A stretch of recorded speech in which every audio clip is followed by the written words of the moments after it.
Alright guys, I'm gonna try to potentially record this. I've got 3 kids at home, just warning you now. They will most likely bug me, but I'll try to keep this going. I picked osteoporosis.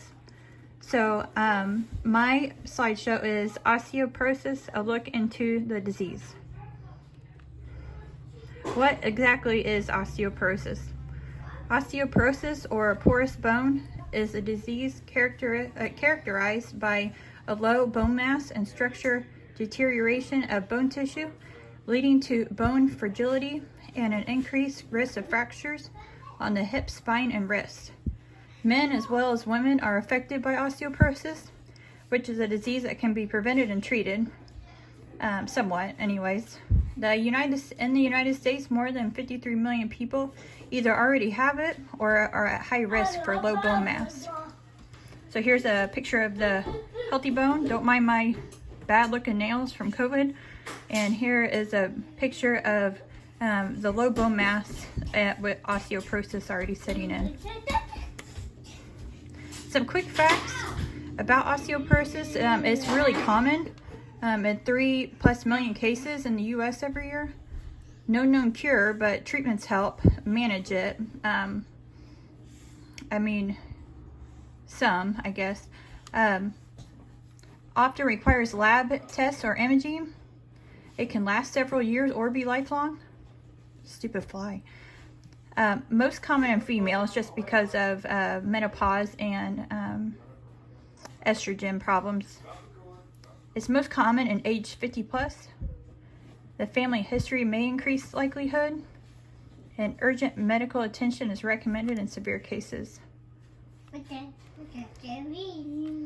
what is a bone? Which most of you already know, but hey. Bone is a living, growing tissue. It is made of collagen, a protein that provides soft framework, and calcium phosphate, a mineral that adds strength and hardens framework.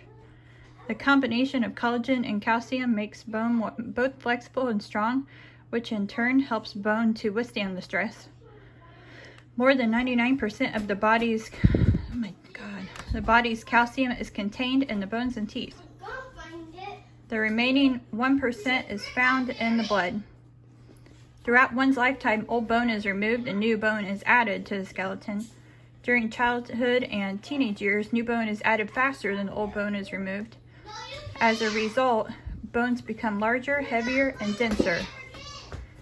Bone formation outpaces resorption until peak bone capacity is reached, typically by the late 20s. After that time, bone resorption slowly begins to exceed bone formation. For women, bone loss is fastest in the first few years after menopause, and it continues into the postmenopausal years.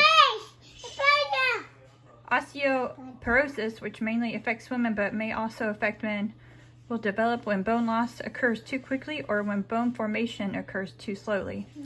Osteoporosis is more likely to develop if you did not reach optimal peak bone mass during your bone building years.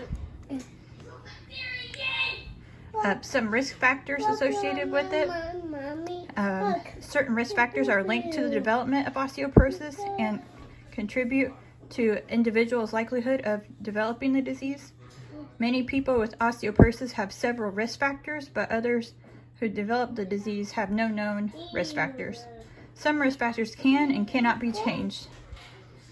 Next, we will read about the risk factors we can avoid or sadly can't. Here's a few in a chart I found right here.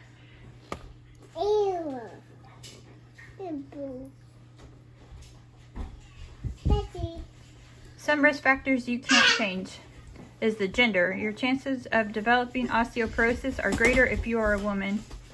Women have less bone tissue and lose bone faster than men because of the changes that happen with menopause.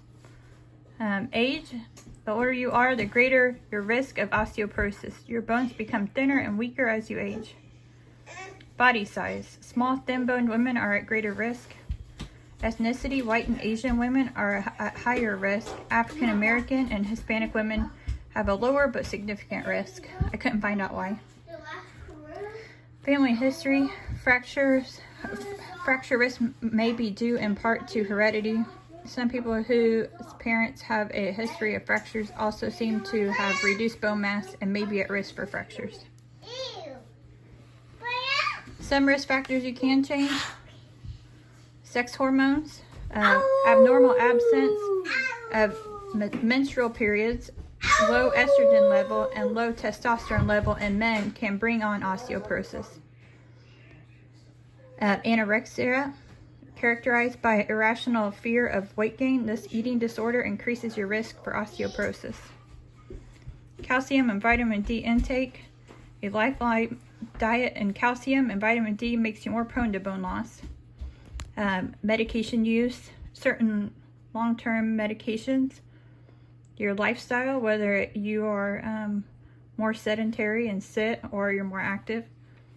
Cigarette smoking. Smoking is bad for bones as well as the heart and lungs. And alcohol intake. Excessive consumption of alcohol increases the risk of bone loss and fractures. An inadequate supply of calcium over a lifetime can contribute to development of osteoporosis. Low calcium intake is associated with low bone mass, rapid bone loss, and high fracture rates. It is said, according to some national surveys that have been done, that Americans consume less than half of the recommended amount of calcium to maintain healthy bones. Here's some good sources of calcium. Your dairy products, of course, which are pretty known. Milk, yogurt, cheese, and ice cream, which I put as yay because that's my favorite, obviously. Some that you may not have thought of are your dark leafy greens like broccoli, collard greens, bok choy, spinach, sardines and salmon, tofu, almonds, and fortified enriched things like cereals, orange juice, and breads. Here is a chart of different milligrams a day that people should have for their dairy. Some symptoms associated with osteoporosis are not limited to the following: back pain, bone fractures, stooped posture, loss of height.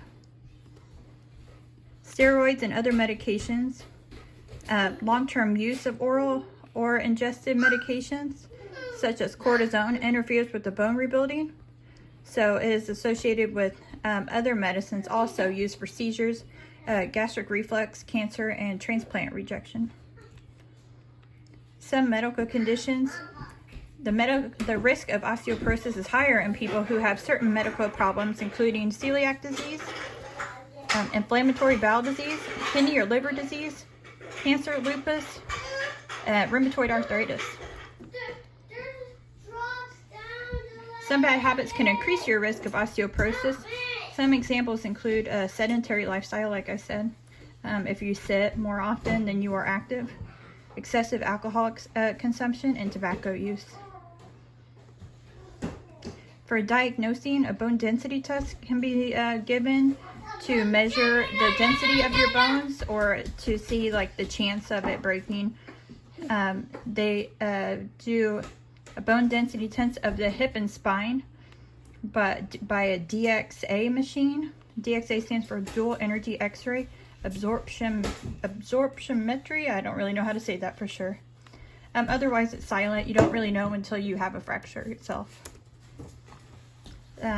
Here's some treatments. You can have bone building medication, hormone medication, certain things that'll help, but it won't cure it.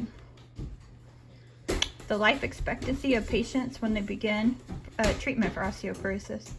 Despite reports that people with osteoporosis have an increased risk of dying prematurely, a new study has found that life expectancy of newly diagnosed and treated osteoporosis patients is in excess of 15 years in women below the age of 75 and in men below the age of 60.